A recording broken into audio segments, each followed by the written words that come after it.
Comment le respect du vivant et des lois naturelles s'avère vecteur d'épanouissement et d'éveil à plus grand que soi. Nutrition, psychologie, spiritualité, naissance naturelle, maternage proximal et parentalité consciente, découvrons ensemble comment la santé du corps, de l'âme et de l'esprit permet de retrouver du sens et un abord joyeux de l'existence. Je suis Chloé Houdin-Gasquet, psychologue, psychothérapeute et maman de 3 enfants. Vous écoutez À Cœur Joie, le podcast pour naître et grandir en conscience.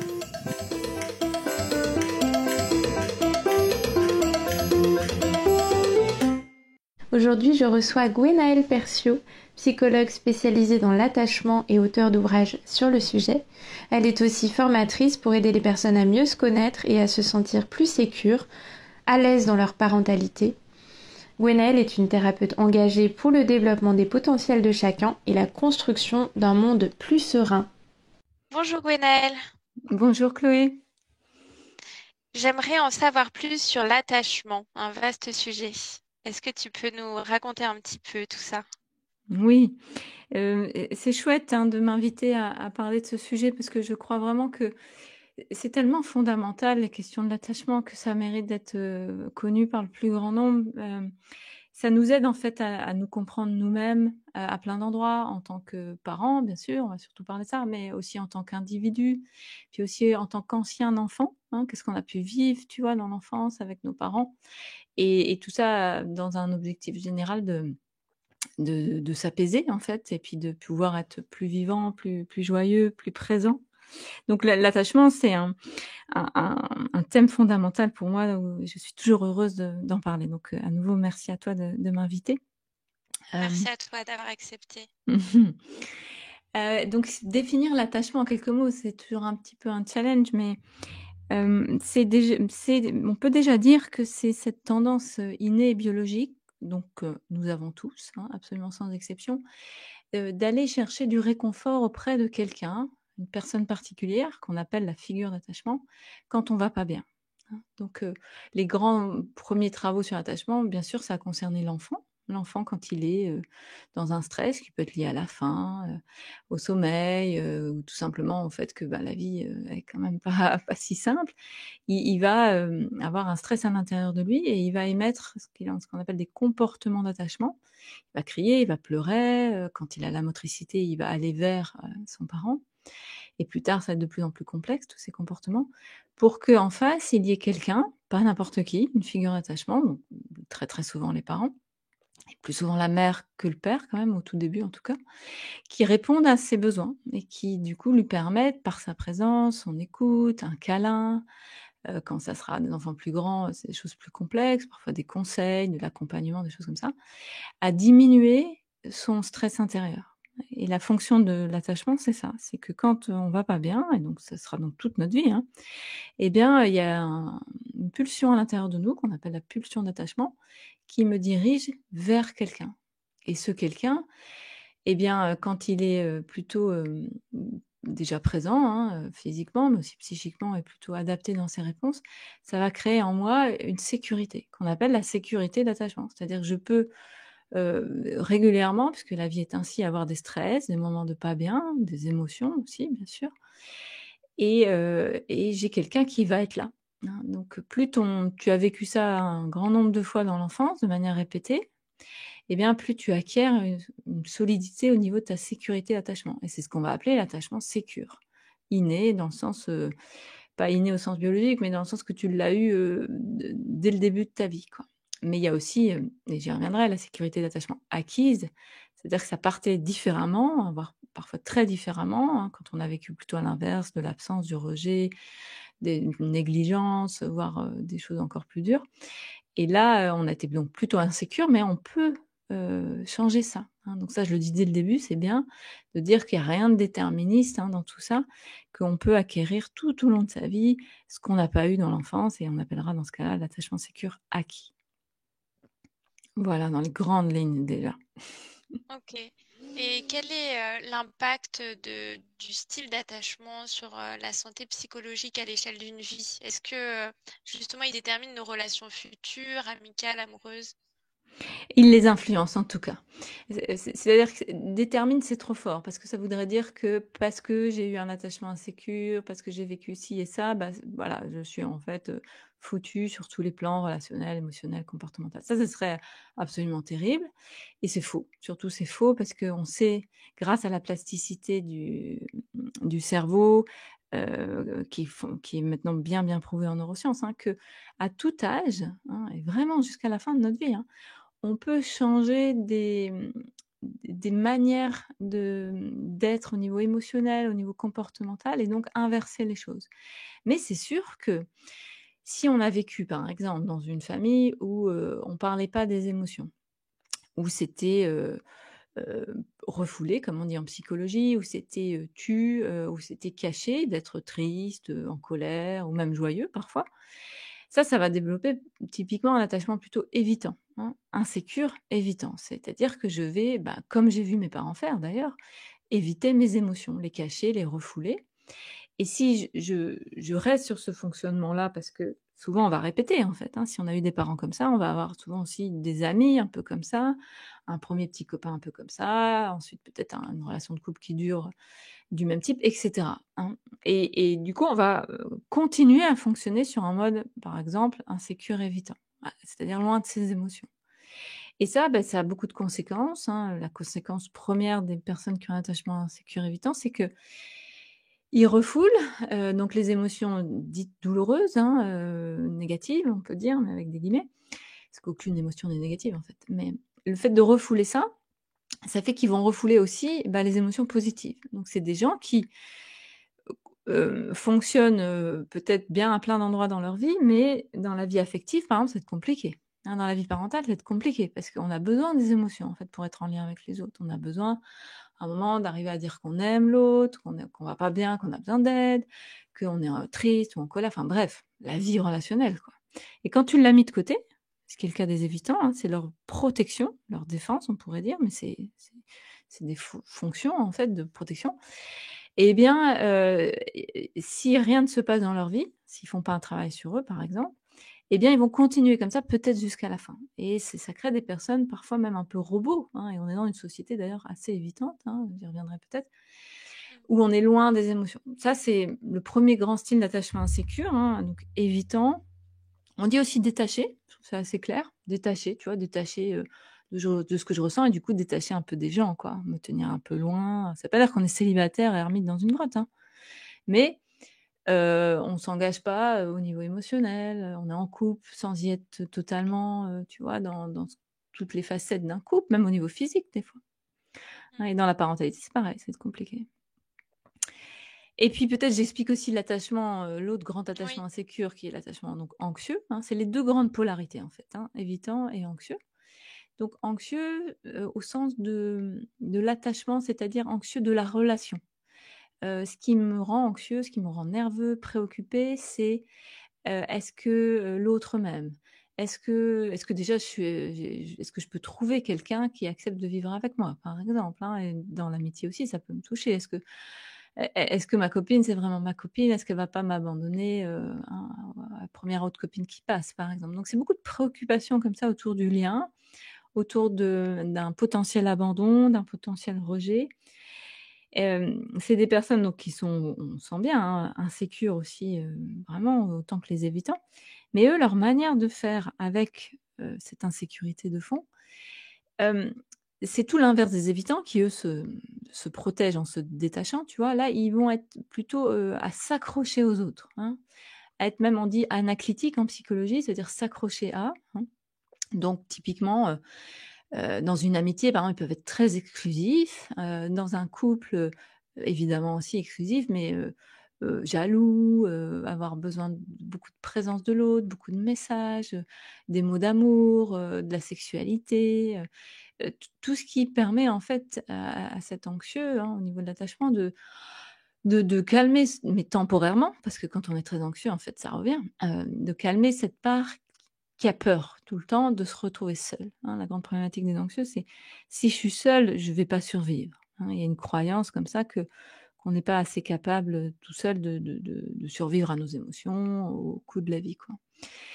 Hem et eux, donc leur manière de faire, bah, c'est en s'accrochant. Donc par exemple, c'est des gens qui ont du mal à être seuls, hein. C'est compliqué d'être seul et puis qui sont souvent envahis par les émotions. Donc en tant que parents, par exemple, heu, ils vont être très préoccupés de comment réagit, son enfant, c'est plutôt des personnes qui vont être, dans la surprotection, par exemple des enfants, beaucoup d'inquiétude. C'est trop, quoi. Il y a du trop, en fait, tu vois? C'est très un peu trop résumé, mais quelque part dans l'évitant, il y a du pas assez et dans l'anxieux, il y a du trop, hein. Et puis tu as le troisième style d'attachement insécure qu'on appelle l'attachement désorganisé, qui est beaucoup plus rare, hein.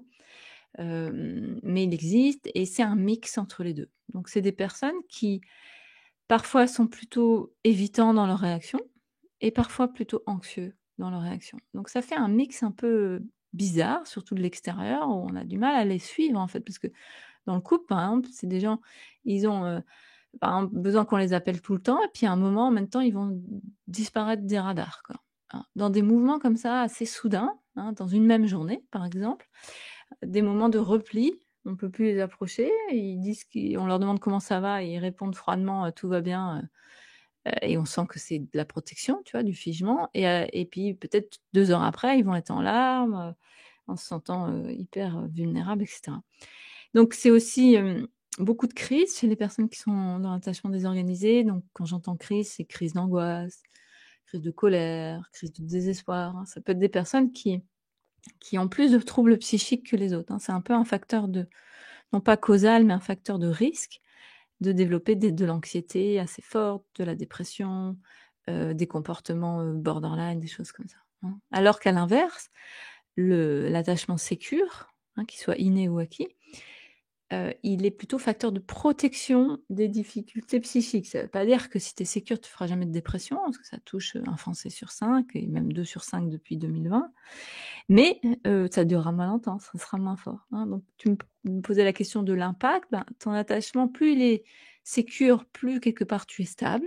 Donc la vie, elle te bouscule, hein, parce que la vie fait ça, mais tu reviens plus vite, tu vois? C'est comme un bilboquet qui revient à une stabilité assez rapidement, parce que tu sais demander de l'aide, tu sais recevoir de l'aide et cetera. Et de l'autre côté, plus ton attachement est insécure, donc très évitant, très anxieux ou désorganisé, et ben là, c'est même, ça revient à une stabilité quand même, hein, mais plus lentement, de manière plus chaotique, c'est plus douloureux. Une dépression va durer plus longtemps, par exemple. Voilà. C'est vecteur de résilience, l'attachement sécure. Exactement, absolument, hein. Alors surtout si c'est un attachement sécure acquis, c'est-à-dire que, tu as travaillé sur toi, tu t'es introspecté, tu as développé des choses concrètes dans ta vie pour prendre confiance en toi, te réaliser, par exemple, professionnellement, artistiquement ou autre. Ça, tout ça, ça donne de la confiance et ça va devenir un sacré facteur de protection contre les épreuves de la vie, d'avoir un attachement sécure acquis. C'est déjà encore plus solide que ceux qui ont un attachement sécuriné parce que ils ont vécu la douleur, ils ont vécu la souffrance. Ils savent que la vie, c'est pas une balade de santé, quoi. Donc c'est des gens qui sont, tu vois? La résilience, c'est surtout pour l'attachement sécure acquis, tu vois? C'est vraiment: j'ai vécu des épreuves, je les ai traversées, ça m'a rendu plus solide, Hmm. plus fort. Et quel comportement parental, si je puis dire, favorise un attachement sécure chez l'enfant? Oui, très bonne question. Hem, tous les comportements qui sont, alors il y a 2 grands types de comportements. Il y a les comportements d'abord tout simplement de réconfort, de présence, de faire sentir à l'enfant que, je suis là. Donc plus il est petit, plus c'est charnel. Un bébé qui pleure, il a besoin de bras, point barre, quoi. Mais un ado qui est pas bien, c'est peut-être pas la meilleure, solution pour le sécuriser que de le prendre dans les bras, hein. Ça va être, par exemple, de respecter qu'il a besoin, d'être dans sa chambre, un petit bout de temps avant de revenir dans la cuisine et de me parler, par exemple, tu vois? Mais dans les 2 cas, que ça soit prendre un bébé dans les bras ou, être là dispo pour un ado, tu vois, qui va pas bien, et ce qui est là, c'est la présence sécurisante. C'est: «Je suis là pour toi, et tu peux, libérer ta colère, ta tristesse, tout ce qui t'habite là, tes doutes aussi, tes questionnements, hein, peuvent être très forts à l'adolescence typiquement et moi je suis là pour toi, je t'écoute, hein. Donc ça, c'est ce qu'on appelle l'aspect plutôt, maternel dans le sens du réconfort, hein, de la réassurance. Mais l'attachement sécure, c'est pas que ça, hein, un parent sécurisant, c'est aussi, l'autre versant qui est ce qu'on appelle le soutien à l'exploration. C'est-à-dire de permettre à l'enfant de devenir qui il est, hein. Donc c'est vraiment de découvrir le monde et ça démarre, dès qu'il est tout petit, qu'il commence à marcher à 4 pattes et qu'on le laisse aller, trouver l'objet blanc, bizarre qu'il y a à l'autre bout de la pièce, par exemple, tu vois? Mmh. Et puis au fur et à mesure que l'enfant, bah, grandit, c'est des sources d'exploration qui sont de plus en plus complexes, hein, qui vont de plus en plus vers le monde extérieur, le social et puis aussi la découverte de connaissances, du monde, hein. Là, plus tard, par exemple, ça va être, un ado, qui a envie de partir en vacances, avec des copains à un moment, tu vois? Pour découvrir de lui-même et le parent sécurisant, c'est celui qui soutient ça. Qui même L'autonomie. si et l'autonomie, même s'il peut avoir peur, enfin, moi je vois bien, j'ai des ados maintenant, ils sont complètement maintenant dans ce mouvement-là, extérioriser de leur autonomie, bah, c'est pas simple, hein, ça évidemment ça convoque en moi, tu vois, ma part, anxieuse, Mmh. naturelle et puis qui chez moi en plus est un peu plus forte que la moyenne, on va dire et comment, bah, tu vois, je régule ça parce que l'important c'est quand même que mon gamin il grandisse et qu'il vive ses expériences. Alors pas n'importe comment, hein, il y a évidemment toutes les fonctions parentales de sécurité. Mais de soutenir, tu vois, l'exploration, l'autonomie, ça, c'est très important parce que ça va permettre à l'enfant de s'individuer, se construire, hein, son petit être, unique et singulier à l'intérieur de lui. Donc un parent sécurisant, c'est ce double mouvement. À la fois, je suis là quand tu vas pas bien, ça c'est la fonction d'attachement vraiment classique, comme je l'ai expliqué et la fonction d'exploration, soutien à l'autonomie et c'est les 2 et on navigue en fait entre les 2 tout le temps. Plus vers la première fonction quand ils sont tout petits, un peu plus vers la deuxième quand ils grandissent, mais tu vois, un grand, même s'il est parti de la maison, qui est encore attaché aux parents, ça peut être le cas, hein, en tant que jeune adulte, évidemment, bah, il est quand même bien content de temps en temps de poser pas seulement son linge, hein, quand il rentre le week-end, mais aussi poser ses soucis de jeune adulte qui démarre, hein. Mmh. Ça me fait penser à Catherine Dumonteil-Crémer qui parle de l'attachement comme tremplin vers l'autonomie, en fait, avec la fusion de départ aussi, où le bébé il est extrêmement dépendant de son environnement. Et puis petit à petit, quand on respecte ces temps, bah, il y a de plus en plus d'espace qui se met entre le parent et l'enfant. Et ça se fait très naturellement quand justement on est un peu attentif et quand on veille à justement à faire un travail aussi sur soi et sur son C'est ça. mode d'attachement en tant que parent. C'est ça, ça se fait naturellement comme tu le dis quand, en tant que parent eh bien, on n'est plus parasité, submergé par nos propres blessures non résolues, hein. Donc c'est ça le grand enjeu, hein, parce qu'on a quand même tous des blessures, parfois même des traumas d'attachement et quand on devient parent, ils sont réactivés aussi par la présence de cet enfant qui est très vulnérable au début, hein, tellement vulnérable, qui réactive, tu vois, le petit garçon, la petite fille qu'on a à l'intérieur de nous. Donc comment je fais, tu vois, pour à la fois m'occuper de mon enfant, quand à l'intérieur de moi, il y a un autre enfant, hein, l'enfant intérieur en fait, hein, qui est activé. Bah là, c'est aussi tout le grand défi, le grand cadeau de la parentalité, hein, mais et je trouve ça a beaucoup bougé par rapport à la génération de mes parents. Aujourd'hui, on a beaucoup plus de conscience de ça et on s'en occupe et du coup, comme tu dis, si on arrive à s'en occuper, bah, il y a ce mouvement naturel, hein, à la fois de réassurance et de soutien, comme une danse en fait, hein, qui se fait et l'image que j'aime bien donner, c'est qu'un parent sécurisant, c'est comme un porte-avions.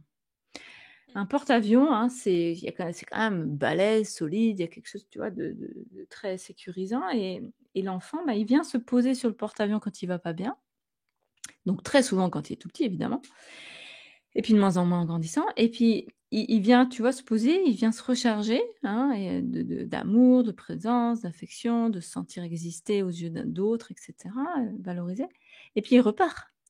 Et puis il revient et puis il repart et ainsi de suite. Et puis un jour, bah, bien sûr, nos enfants, hein, deviennent des adultes, qui ont de moins en moins besoin de ça et ils vont trouver d'autres porte-avions, hein. L'âge adulte, nos porte-avions, bah, c'est idéalement notre compagnon, notre compagne, les amis fidèles, Mhm. voilà. Mais c'est toujours la même idée du porte-avions. Ouais. Et est-ce qu'avoir des enfants, ça permet justement, peut-être dans certains cas, de guérir nos blessures d'attachement, nos propres blessures d'attachement? Alors moi, j'en suis convaincue. J'en suis absolument convaincue dans le sens que c'est à la fois, un métier difficile, hein, qui nous convoque, vraiment émotionnellement à plein d'endroits de devenir parent et en même temps, c'est réparateur. C'est réparateur, bon, parce que déjà il y a beaucoup de joie, inhérente à l'enfance en fait, hein, déjà, mais aussi parce que quand on va être réactivé dans ce qu'on n'a pas réglé encore, eh bien, c'est une occasion de le régler. Alors soit, parfois en allant voir quelqu'un, par exemple, vraiment s'il y a besoin, hein, parfois c'est nécessaire, mais parfois non, hein. Parfois le simple fait d'avoir conscience que c'est pas si simple d'être parent, qu'il y a ça réactive en moi des parties que je connaissais peut-être pas parce qu'elles étaient refoulées jusqu'à là et qu'elles sont en train de remonter et que je peux en parler avec idéalement, bah, la personne avec qui je partage la parentalité, hein, quand c'est possible, c'est ce qu'il y a de mieux, hein, l'autre quoi, le père ou la mère, ou des amis si besoin aussi et de pouvoir traverser ça, tu vois? Et de grandir à travers ça. Moi, personnellement, je le dis tout le temps, hein, ce qui m'a fait plus grandir dans ma vie, c'est de devenir mère. C'est à la fois ce qui m'a le plus angoissée et je peux encore être bien prise là-dedans, mais beaucoup moins quand même, mais c'est ce qui m'a fait le plus évoluer. Mm. Et comment est-ce qu'on les guérit concrètement, ces blessures d'attachement? Par quoi? Comment? Par quoi? Ben, par plein de choses, hein. S'il y a pas de recette, comment dire, tu vois, très, très fixe, évidemment, elle est très variable pour chacun, mais c'est un mix entre, s'occuper de soi dans le sens de, tu vois, d'avoir une curiosité pour qui on est, pour nos réactions, s'introspecter, avoir, tu vois, une envie de mieux se connaître et aussi dans nos enfin, ou surtout grâce aux difficultés qu'on rencontre, moi, j'ai envie de dire. Parfois, ça te demande, bah, d'aller voir un thérapeute, hein, quand c'est trop balèze, quoi et il y a quand même un certain nombre de gens qui ont vécu des trucs difficiles et on a besoin d'aide. Après, moi, je trouve que l'aventure du couple, évidemment, est indissociable de l'aventure de la parentalité, donc comment est-ce que si on grandit, hein, en tant que couple parental en même temps que nos enfants grandissent, hein? Comment on fait de place aux tâtonnements, aux essais-erreurs avec l'autre? C'est quand même plus confortable que de le faire seul, hein. C'est pour ça que les parents solo, c'est beaucoup plus dur. Donc ça aide beaucoup, beaucoup, beaucoup. Hem, moi, j'ai eu besoin aussi de me «former» quelque part, entre guillemets, tu vois? D'aller apprendre des méthodes, de lire des bouquins, parce que je me sentais perdue, hein, donc ça aide. Ça aide beaucoup et puis aussi demander de l'aide, hein, donc j'ai parlé du conjoint, conjointe, mais ça peut être plus large, hein. Ça parfois c'est aussi, tu vois des structures qui sont encore, insuffisantes, mais les services de maternité, de PMI, de tout ce qui soutient la parentalité et ça c'est fondamental parce qu'on a besoin d'un village pour élever un gamin. Mm. Hein, c'est une vieille expression, africaine, hein, il faut Et des un gamins village pour élever un village. et ouais, J'avais c'est ça, ça aussi. exactement. Justement, oui, dans notre société, on peut déplorer une perte du lien à l'autre et une majoration aussi des troubles anxieux. Est-ce que Oui. selon toi, ça peut être corrélé avec la façon dont on s'occupe des bébés et des enfants dans nos civilisations modernes? Mmh. C'est assez évident, hein, et c'est prouvé par, beaucoup d'études, tu vois? L'attachement, ça a quand même, 80 ans de recherche maintenant et ça s'est d'abord initié en Occident, mais en fait, c'est tellement incroyable comme paradigme que ça a été très vite, étendu aux 4 coins de la planète, hein. Il y a des études sur les styles d'attachement, absolument partout. Donc c'est intéressant de voir en fait les différences. Ce qui est sûr déjà, c'est que, aux 4 coins de la planète, tu as des enfants sécures et insécures parce que tu as des enfants, tu as des parents pardon, plutôt sécurisants et d'autres plutôt insécurisants partout. Ça déjà, on est tous quand même un peu logés à la même enseigne. Mais par contre, hem, on sait que les troubles anxieux et globalement les troubles psychiques, hein, on pourrait parler aussi des troubles dépressifs, hein, ils sont, plus forts et en augmentation, surtout dans nos sociétés occidentales, hein, la vieille Europe, mais c'est pareil aux États-Unis, voire même pire. Parce qu'on s'est déconnecté de beaucoup de choses, hein. On s'est déconnecté, bah, de la nature en fait, des pulsions, heu on parle enfin l'instinct maternel, tu vois? Même si c'est pas simple cette histoire d'instinct, mais quand même, il y a quelque chose en nous qui naturellement sait, si les conditions sont bonnes, s'occuper d'un gamin, hein. C'est porter un enfant, accoucher d'un enfant et ensuite l'élever.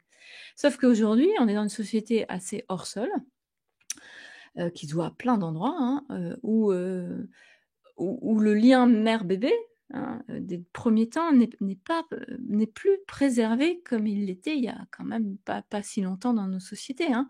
Le fait de retourner au boulot si tôt, pour une mère, mais c'est juste un non-sens en fait, hein. Donc je sais que ça progresse un peu à cet endroit-là, mais il y a encore tellement de progrès, quoi. Mais il y a plein d'autres choses à dire. Le fait d'avoir médicalisé aussi tellement la naissance, hein, ça c'est aussi un drame. Moi j'ai eu 2 enfants. Le premier je l'ai eu de manière très médicalisée parce que j'avais tellement peur que ça me rassurait.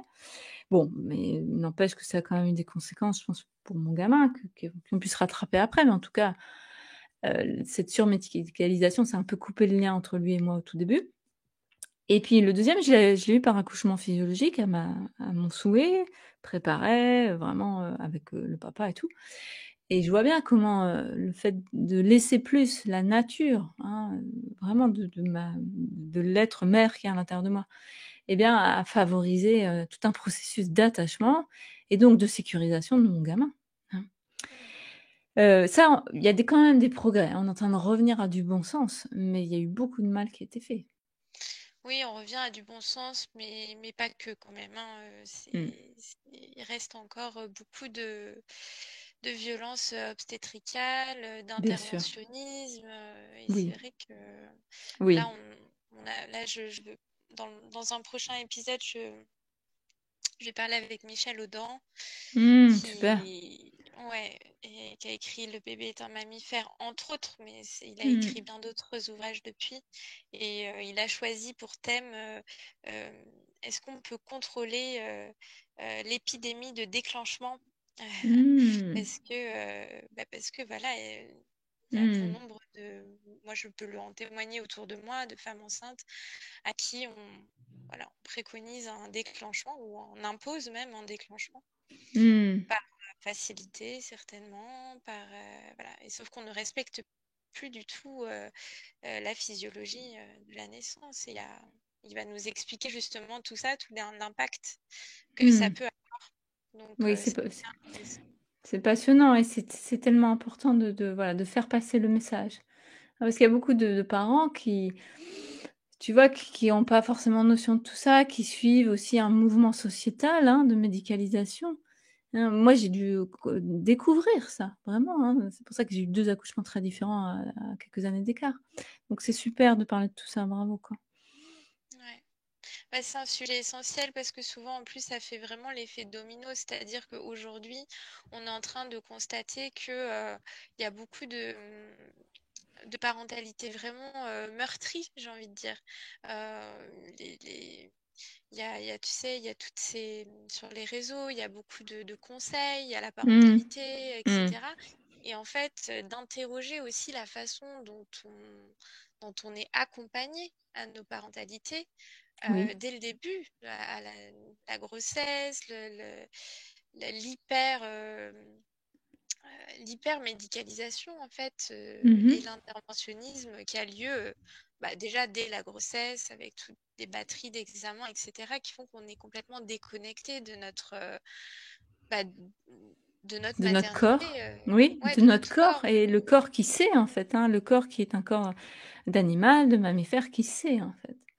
Ouais, Absolument. Ouais, ouais. c'est ça. Et tu disais tout à l'heure justement qu'on était dans une société plutôt évitante. Oui. Et oui, c'est, là, c'est des chiffres très objectivés qui le montrent. L'attachement sécure, c'est à peu près une personne sur 2, et un peu aux 4 coins de la planète. Et l'attachement, insécure évitant, c'est une personne sur 4. Donc c'est la moitié des attachements insécures. Sauf que ce chiffre-là donc de 1 sur 4, ça fait 25, beh, c'est un chiffre qui augmente. Clairement, hein, il y a des études longitudinales sur, 25 ans, donc c'est quand même pas rien sur des milliers de personnes, aux États-Unis, mais hem, en France, on aurait les mêmes chiffres, un peu moins dramatiques, mais quand même tendanciellement identiques.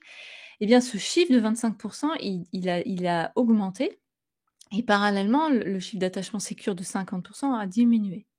Alors c'est encore, c'est quelques pourcentages, tu vois? On est encore quand même autour de 50 et puis autour de 25. Mais n'empêche qu'il y a quelque chose qui monte dans, le détachement émotionnel. Alors, quand je dis ce chiffre, parfois certaines personnes sont étonnées parce qu'ils disent: «Mais comment est-ce possible?» Parce que grâce à Dolto et à tous ceux qui l'ont suivi, on a quand même progressé dans les émotions des enfants, la considération du bébé et cetera. Donc ça, c'est vrai, évidemment. Et mon analyse de ça et de mes confrères, c'est que, ce phénomène qui est évidemment positif ne compense pas l'autre phénomène qui est dramatique, qui est l'individualisme, le matérialisme, le consumérisme, la déconnexion de la nature, tout ça sur fond évidemment de catastrophes écologiques et de grandes angoisses aussi, hein, économiques évidemment, qui sont là, en fait. Donc il y a un mouvement à la fois très positif au niveau d'une ouverture de conscience, hein, moi je dirais de vibration, tu vois? Vraiment, belle, hein, d'ouverture de cœur, d'ouverture aux autres, à ce qu'on est vraiment, hein. Donc ça, c'est très beau et c'est très palpable aussi. Mais c'est un peu la lumière et l'ombre, si tu veux, hein. Il y a aussi les forces de l'ombre qui, agissent et surtout alors, surtout depuis, la crise covid, mais à nouveau, il y a aussi beaucoup de lumière qui monte. Enfin, tout ça est parallèle, en fait. Mais n'empêche que les chiffres, sont quand même pas très réjouissants. Et puis on n'a pas vraiment de chiffres encore assez solides là sur l'effet de la dernière crise sur l'attachement, mais moi je suis persuadée, pour le voir beaucoup, dans mes observations de psychologue, que l'attachement insécure est monté ces 3 dernières années, tu vois? Mmh. Mmh. Mais il faut pas non plus, être catastrophé de ça et se dire: «Mon Dieu, on va jamais s'en sortir», hein. Moi, je crois aussi beaucoup que parfois, il faut que l'ombre monte pour que la lumière, jaillisse encore plus fort, quoi, hein. Mmh. Et c'est aussi ma compréhension du phénomène. Ouais. Et est-ce que, justement, tout à l'heure, tu parlais un peu de ça, est-ce qu'on va aller vers le même style d'attachement que le nôtre dans nos relations, ou est-ce qu'on Ah, va plutôt chercher son contraire pour hem, peut-être équilibrer ou pour, je sais pas comment ça se passe. alors en fait, tout existe, toutes les études sont, contradictoires là-dessus. Donc parce que tu as, 2 phénomènes. C'est-à-dire que à la fois on est attiré par, ce qui est similaire à nous et on est aussi attiré par l'opposé, hein. Donc, il y a quand même des choses qui sont par contre assez claires et démontrées, c'est que les sécures attirent les sécures, hein. Donc, quand tu as grandi dans une famille plutôt sécure, il y a quelque chose en toi qui est plutôt tranquille, plutôt confiant et tu vas naturellement attirer des gens comme ça. Ça, c'est la 1re grande chose. Mais après dans le monde des insécures, et bien là, tu as des polarités qui peuvent tout à fait s'attirer et qui sont différentes. Ce qu'on voit assez régulièrement, c'est quelqu'un qui est plutôt anxieux être attiré par quelqu'un d'évitant, alors que c'est vraiment les polarités inversées, hein. Probablement parce qu'on est attiré par son opposé, parce que c'est ce qui nous manque. Tu vois, un évitant, quelque part, il a besoin d'émotions, hein. On a tous besoin des émotions, c'est notre nature fondamentale. Donc, si je suis plutôt évitant, bah, je suis inconsciemment attirée par quelqu'un qui est plutôt dans l'émotion, même trop, en fait, tu vois? Et l'inverse, c'est vrai. C'est-à-dire quelqu'un qui est plutôt anxieux, donc plutôt surémotionnel, on va dire, va être attiré par quelqu'un qui semble en apparence, calme et serein, alors qu'en fait, c'est surtout du détachement et pas vraiment de la vraie sérénité. Mais donc tu as ce couple-là assez courant, anxieux évitant et bon, culturellement, tu auras plus monsieur évitant, madame anxieuse, hein, parce qu'il y a quand même un Mmh. biais, plus, culturel que biologique. Mais Est-ce qu'on a une explication à ça? Ou est-ce que tu en as une? qu'il y ait plus d'anxieux chez les femmes et d'évitant chez les hommes? Oui. Ben, moi je pense que c'est avant tout culturel, hein. C'est la manière dont on éduque encore, même si à nouveau ça change, mais les garçons et les filles, hein. Il y a Ouais. encore quelque chose qui est genré là-dedans, hein. Les émotions, de manière générale déjà c'est pas hyper bienvenu dans nos sociétés, et encore plus si tu es un garçon. À nouveau ça change, hein, mais n'empêche que tu sais bien que des mouvements comme ça, bah, c'est des décennies, c'est plusieurs générations pour que les choses, changent vraiment. Donc pour moi, c'est avant tout culturel, la manière dont on éduque les enfants selon leur sexe, à leur rapport aux émotions. Par exemple, tu vois, si on va plus finement encore, une femme à la rigueur, elle peut être triste, ça c'est culturellement accepté, mais pas trop en colère, hein, sinon elle pourrait être vite taxée d'hystérique, hein. L'hystérie est pas si loin quand même dans l'histoire de notre société Et à l'inverse, un garçon pourrait être socialement accepté au niveau de ses colères, hein, il a du caractère, il s'affirme, Par contre, il ne faut pas trop qu'il pleure, quoi, hein, sinon tu peux avoir vivre des jugements complètement arriérés, évidemment, mais c'est encore là, il ne faut pas se leurrer, quoi. Pleure, tu pisseras moins. Ouais, en gros. Donc, tu vois, le couple anxieux évitant, il est assez courant. Après, mais tu as tout, hein. Tu as aussi des évitants attirés par les évitants qui vont faire couple sur un mode un peu coloc, quoi. C'est-à-dire, ils sont en couple, mais émotionnellement, ça partage pas beaucoup. Et puis tu as les anxieux. Donc eux, ils font durer la lune de miel. Hein. La lune de miel, elle est inhérente à la biologie de la rencontre, hein. Elle est là pour reproduire l'espèce. Ça dure environ 2 ans, c'est normal. Mais chez les anxieux, si tu veux, ils ont tellement un soulagement apparent d'avoir rencontré une moitié, eux qui se sentent si seuls, que ça peut durer plus longtemps. Mais ça va pas durer non plus, parce qu'à un moment, on a aussi une pulsion d'autonomie, quoi, de séparation à l'intérieur de nous. Et tous ces couples-là, toutes ces combinaisons font travailler sur nous. Vraiment, hein. C'est vraiment pour nous amener à des endroits d'insécurité, de défis, d'émotions refoulées, déversées, submergentes, mais au final pour qu'on avance. À quoi est-ce qu'on peut repérer qu'on a acquis un attachement plus sécure alors que peut-être on a été traumatisé de l'attachement? Il y a plusieurs indices. Le premier, c'est la régulation émotionnelle qui est meilleure.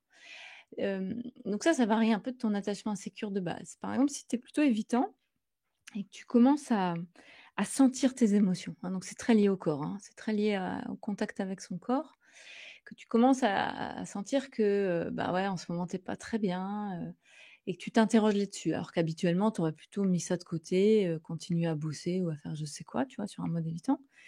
Et là, bah, tu ne fais pas ça. Quelque part, tu prends note du message du corps qu'on va pas bien. Peut-être c'est de la tristesse, la colère ou autre.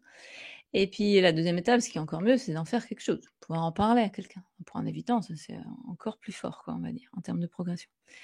Pour un anxieux, c'est l'inverse. C'est là où l'émotion est plutôt débordante, et bien sentir qu'on régule mieux. Tu vois, qu'il y a moins de crises d'angoisse, par exemple, moins de moments de doute, moins de questionnement, que en fait, bah, ça va aller, quoi. C'est pas la fin du monde, on va respirer, ça va le faire, qu'on n'est pas obligé de se jeter sur le téléphone pour avoir quelqu'un au bout du fil qui nous rassure. Ça, c'est des grands progrès chez un anxieux, tu vois? Et les désorganisés, bah, c'est des progrès à tous les endroits, on va dire, puisque c'est un mix. Donc ça, c'est le premier grand indice, c'est, je régule mieux mes émotions, je les sens mieux, je danse mieux avec. Ensuite, tu as aussi tout ce qui est lié à la relation, donc la relation de manière générale, hein, donc en tant que parent avec mes enfants, dans mon couple, dans mes amitiés, il y a quelque chose qui est plus calme. Par exemple, avec mes enfants, bah, je crie moins, je m'énerve moins, j'arrive à être plus présente avec eux, alors que ça peut être pas si simple, hein, d'être présent avec ses enfants quand tu as vécu des trucs difficiles. J'arrive à mieux vivre les hauts et bas de mes enfants, typiquement à l'adolescence où c'est quand même assez rock'n'roll, je trouve, et que je reste un adulte plus sécure, tu vois, plus calme face à eux. Ça c'est des grands indices, hein, dans la relation parentale. Et puis, on peut aussi rajouter tout ce qui est de l'ordre vraiment des choses qui changent concrètement dans ta vie. Donc, par exemple, un évitant peut, ne pas souhaiter avoir d'enfant, hein, par protection. Après, il y aura souvent des prétextes qui seront donnés, genre, qui peuvent avoir du sens d'ailleurs, hein, avoir un enfant en 2020, par exemple, dans nos années, c'est inconscient, blablabla. Tu as parfois des discours comme ça qui, en même temps, sont pas, dénués de fondement, on va dire, mais qui parfois sont en fait des protections psychiques parce qu'il y a une partie évitante qui sent bien, hein, que devenir parent, ça va être une sacrée aventure, quoi, qui va me convoquer à des endroits, tu vois? Donc un évitant, par exemple, qui a vécu ça longtemps, cette forme de protection, de mise à distance, et qui commence parce il est dans un couple plus sécure, hein, quelque chose qui se calme, du coup, il peut dire: «Bah, finalement, ouais, pourquoi pas avoir des enfants? Ça peut être, pas mal». Ça, c'est un beau progrès. Et puis du côté des anxieux, bah, quelque chose de manifesté, c'est, souvent c'est autour de l'autonomie, hein. C'est par exemple, de faire quelque chose que je rêve de faire depuis longtemps, mais je me suis toujours sentie nulle et incapable ou pas, ou que j'avais besoin de quelqu'un d'autre pour le faire. Et puis petit à petit, je me dis: «Mais en fait, non, je peux le faire, je suis capable». Tu vois? Ça, c'est et donc je vais manifester ça, je sais pas, un changement professionnel, une grande décision dans ma vie, des trucs vraiment visibles, tu vois? Donc quand Mmh. tu as tout ça, hein, c'est des mix et ben, tu peux te dire: «Waouh, c'est super, j'avance, quoi». Ouais, OK. Et est-ce qu'il y a des thérapies qui seraient plus adaptées pour soigner son attachement? Tout ce qui est thérapie qui, amène le corps, dans le travail est important et même, j'ai envie de dire, nécessaire. Pourquoi? Parce que pendant longtemps en psychologie, on a travaillé beaucoup avec le verbal uniquement, hein. Mmh. La base, la psychanalyse, c'est quand même avant tout de l'échange verbal. Ce qui est déjà super, hein, c'est des premières étapes importantes de compréhension et cetera. Sauf que les blessures et les traumas d'attachement, ils sont pas dans la tête, ils sont dans le corps, hein. Quand tu t'es senti tout seul, parce que tes parents étaient jamais là, par exemple, ou que tu as eu peur parce que ça criait tout le temps à la maison, je veux dire, c'est dans toutes tes cellules que tu as senti de la solitude, de la peur, de la honte, des choses comme ça. Donc il va falloir à un moment, en thérapie, aller dans ce qu'on appelle une régression, hein, c'est-à-dire vraiment un retour, dans le passé, à l'endroit où, bah, je me suis sentie seule, où j'ai eu peur, où j'avais, 3 ans, 8 ans, 12 ans et d'aller guérir ça en le retraversant, parce que déjà j'ai plus le même âge, je suis plus solide et puis il y a un thérapeute à côté de moi qui me soutient. Donc c'est pour ça qu'on a quand même beaucoup progressé en psychologie ces dernières décennies avec, des grandes approches, hein, qui sont de plus en plus connues dans le grand public comme l'EMDR. Moi je pratique aussi beaucoup l'EFT, la psychologie énergétique basée sur l'acupuncture. Et il y a d'autres approches qui sont peut-être un peu moins connues, mais dès que tu invites le corps dans le travail, là, bah, tu vas plus vite, tu vas à l'endroit en fait de qui a besoin d'être réparé, tu vois? Mmh. Il y a aussi toutes ces techniques d'hypnose ou d'ICV avec les Oui, scénarios réparateurs absolument.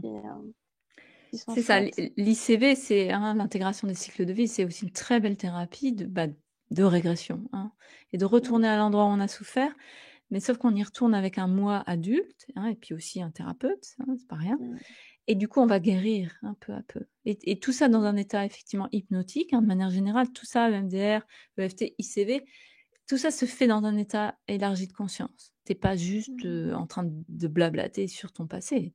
En fait, tu es entre le passé et le présent, hein. C'est ce qu'on appelle un état d'hypnose. mm. Ouais. On vit une époque quand même assez complexe. Il y a beaucoup de souffrances, que ce soit au sein des familles, dans la parentalité ou même individuellement.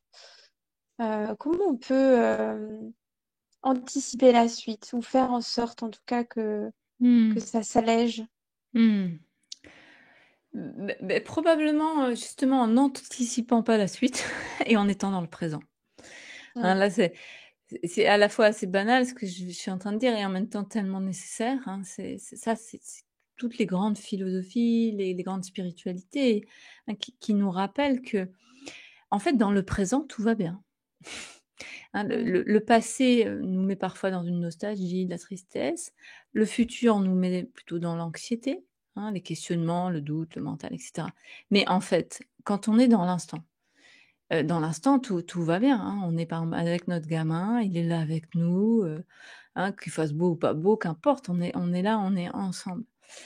Et je trouve qu'effectivement, tu as raison, on est dans une époque où, il y a un peu des défis de partout, quoi. On mm, va dire, ça foisonne, c'est fort, hein. Je crois que les grands-parents, mes grands-parents ou même mes parents, hein, quand ils voient, aujourd'hui, comment c'est d'être parent, là, je pense qu'ils sont, j'espère en tout cas, assez admiratifs parce que beaucoup de choses se conjuguent et s'agglomèrent et du coup, exagèrent exagèrent, amplifient, on va dire, des colères, des tristesses et surtout de la peur, hein. La peur, c'est la grande émotion du moment, hein, évidemment accrue par tout ce qu'on nous a fait vivre, dans notre société ces 3 dernières années.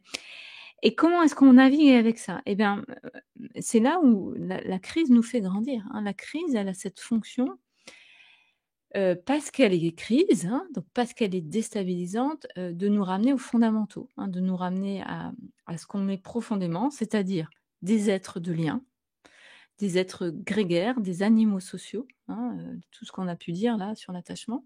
On a besoin des autres, c'est une illusion de penser qu'on peut être heureux, juste chez soi, avec, Netflix, Snapchat et je ne sais quoi, tu vois? C'est une illusion, immense, qui pourtant est véhiculée par la société, Donc on a besoin des autres, ça c'est pour moi un grand fondamental et l'autre grand fondamental, c'est qu'on est aussi des êtres, sacrés, connectés au sacré qui est pour moi double, la nature d'une part, vraiment la terre quoi, le monde animal, végétal et le divin, le plus grand, l'invisible et cette manière de vivre depuis des décennies, est hors sol en fait, déconnectée de ces fondamentaux, à la fois humains, sociaux et sacrés, à double sens à nouveau. Mais ne désespérons pas de ça. Moi, je crois vraiment que si on vit des choses si difficiles collectivement, c'est aussi pour que ça bouge quoi, parce que de toute manière, on va droit dans le mur. Et qu'on puisse enfin, tu vois, en gros, se réveiller d'un grand sommeil et réagir à plein d'endroits, Donc, toi, tu agis beaucoup dans ces endroits-là, la parentalité, c'est fondamental parce qu'on commence par là. Mais il y a aussi beaucoup à faire, sur le rapport avec l'écologie, bien sûr, sur le rapport avec la spiritualité, à plein d'endroits. Et en fait, ça bouge incroyablement, je trouve, aussi, Donc c'est à nouveau cette histoire d'ombre et lumière, quoi, de comment l'ombre, elle fait aussi ressurgir la lumière. Et moi, je préfère regarder la lumière. Ouais. Mais tout ça est extrêmement lié. Oui, et puis, tu vois, la parentalité, on pense tout de suite à avoir un enfant, à s'occuper de ce parent, mais il y a aussi la parentalité envers nous-mêmes, c'est-à-dire envers cet enfant intérieur, l'enfant blessé de notre enfance, mais aussi toutes nos parts qui sont vulnérables. Et qu'est-ce que c'est que l'existence finalement que de s'occuper de soi, d'être un bon parent pour soi, pour que, puisqu'on est tous reliés, on puisse ensuite collectivement avancer. Et selon moi, c'est ce qui est aussi en train de se produire. Oui, charité bien ordonnée commence par soi-même aussi. Exactement. Oui. Effectivement, comment est-ce qu'on peut donner quand on est soi-même aussi meurtri, d'où l'intérêt de faire ce travail d'introspection qui est essentiel. Je ne sais plus qui avait dit ça, mais que le plus beau cadeau qu'on pouvait faire à un enfant avant qu'il arrive, en fait, c'est un travail sur soi, sur nos propres blessures pour apprendre à mieux se connaître, justement mieux connaître son style d'attachement, mieux connaître comment on fonctionne. C'est pas simple, c'est sûr que c'est plus vite dit que fait, mais c'est... Mais c'est quand même bien ça. Et il faut le dire. Vraiment. Il faut s'informer aussi. C'est vrai qu'on connaît bien beaucoup de choses maintenant avec toutes ces théories, avec les neurosciences. Il y a énormément de connaissances qu'on n'avait pas aussi avant. Donc, absolument. C'est pour ça que c'est aussi très réjouissant tout ça, moi je trouve. Mais c'est comme tout, Internet a des grands côtés magnifiques, tout ça, par exemple l'information, la mise en lien, et en même temps, on connaît aussi tous les effets pervers. Mais tout dans la vie est comme ça. Donc c'est un moment comment, quelle est la partie du verre que je regarde, la partie pleine ou la partie vide, et qu'est-ce que je vais faire de ça, peut-être que le vide, je vais m'en occuper grâce au plein. Et ça, c'est vrai à tous les regarder le verre endroits. en entier. C'est ça. Écoute, merci beaucoup. Je suis ravie d'avoir pu parler d'attachement dans le podcast. C'est vraiment un sujet qui me tient à cœur, sans doute en tant que grande blessée de l'attachement. Pourquoi est-ce qu'on s'intéresse à l'attachement? Eh oui, Grande bienvenue au club. Voilà, mais c'est un sujet majeur. Merci à Merci toi. beaucoup et bonne continuation à toi. Merci beaucoup, Chloé. Si vous avez aimé cet épisode, n'oubliez pas de le liker et de vous abonner à la chaîne YouTube du podcast À Cœur Joie. Merci beaucoup de votre écoute et prenez bien soin de vous.